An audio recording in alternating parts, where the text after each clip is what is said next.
कल नवरात्र का 8वां दिन महाअष्टमी है। महाअष्टमी को माँ महागौरी देवी की पूजा होती है और ये इनका वर्ण जो है गौर्य होता है, इसलिए इनको महागौरी कहते हैं। और ये वृषभ की सवारी करती हैं।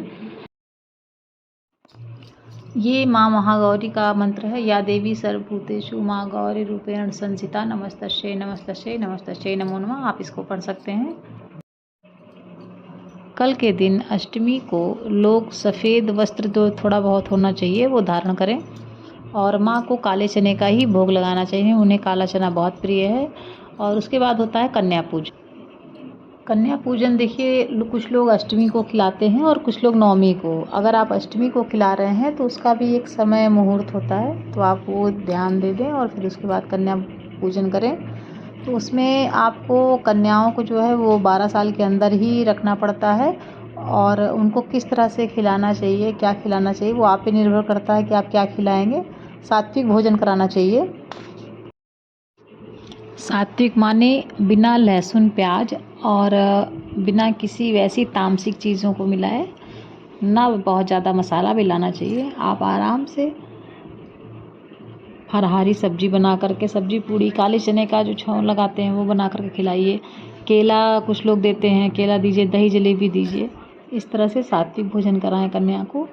और उनको निमंत्रण स्वयं देने जाएं, ना कि फ़ोन से कहें। अगर हो सके तो स्वयं जाएं और निमंत्रण दे कर के आएँ कन्याओं को। और सुबह उनको जब घर में आवें तो उनको श्रद्धापूर्वक घर के अंदर लाएं, साफ़ सुथरे स्थान पर उनको बैठाएं। सर्वप्रथम कन्या के घर के आने पर पैर धुलाएं और उनको उनके पैर को पोंछ करके महावर लगाएं और साफ़ सुथरे स्थान पर बैठाएं। मत्थे पर हल्दी और कुमकुम का टीका करें और फिर उनके मत्थे पर ही इत्र लगाएं। ज़रूरी होता है इत्र लगाना। और फिर उनके हाथों में कलावा बांधें और नारियल फोड़ करके उसका भोग लगाएं। और कन्याओं का श्रृंगार करने के बाद उनको अपने हाथ से भोजन परोसें। भोजन में सात्विक ही होना चाहिए। हलवा, चना, पूड़ी, काले चने ज़रूर रखने चाहिए। और नहीं अगर कुछ संभव हो पा रहा है तो आप दही जलेबी ही खिलाना चाहिए। और गिफ्ट में उनको पढ़ाई से संबंधित जैसे रबड़, पेंसिल, कापी ये सब दें। और नहीं अगर वो हो पा रहा है तो ये इस तरह से चॉकलेट बिस्किट वगैरह भी दे सकते हैं आप। और उसके अलावा श्रृंगार में आप हेयर बैंड, छोटी छोटी क्लचर्स, चिमटियाँ आती हैं, वो सब आप दे सकते हैं। देखिए, कन्या पूजन तो ठीक ठाक हो जाता है, अच्छे से हो जाता है। उसके बाद सब कन्या भी अपना आशीर्वाद दे करके चली जाती हैं।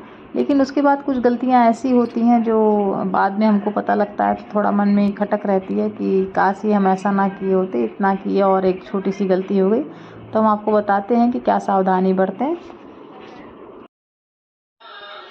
जब कन्या भोजन कर रही हो तो उस समय उनके हाथ में अक्षत फूल दे देना चाहिए और खुद बैठ जाना चाहिए बीच में और कन्याओं से कहना चाहिए कि अब आप मेरे ऊपर भी अक्षत छिड़कें और हमें आशीर्वाद दें कि हम अगले साल फिर माता रानी को अच्छे से बुलाएं और पूजा पाठ करें और जयकारा लगाएं ज़ोर ज़ोर से।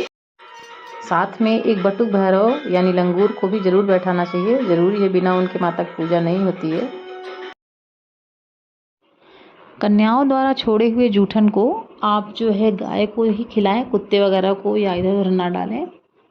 और कन्या जब घर से निकलती हैं और तो उनका निकलते समय पैर छुएं, आशीर्वाद लें। और उसके बाद जब कन्या चली जाती हैं तो जो वहाँ पर अक्षत वगैरह पड़ा रहता है उसको एक कपड़े से ही साफ़ करें, झाड़ू से नहीं साफ़ करना चाहिए। अगर हो सके थोड़ी देर वैसे ही रहने दीजिए। अगर पैरों में लगता है, नीचे पड़ता है अक्षत, तो आप कपड़े से ही साफ़ करें।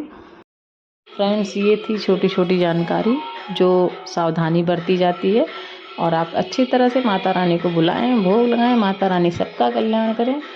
आपको मेरी वीडियो कैसी लगी कमेंट करें, शेयर करें, सब्सक्राइब करें और नोटिफिकेशन बेल ऑन करें ताकि आपको आने वाली वीडियो मिल सके। जय माता दी।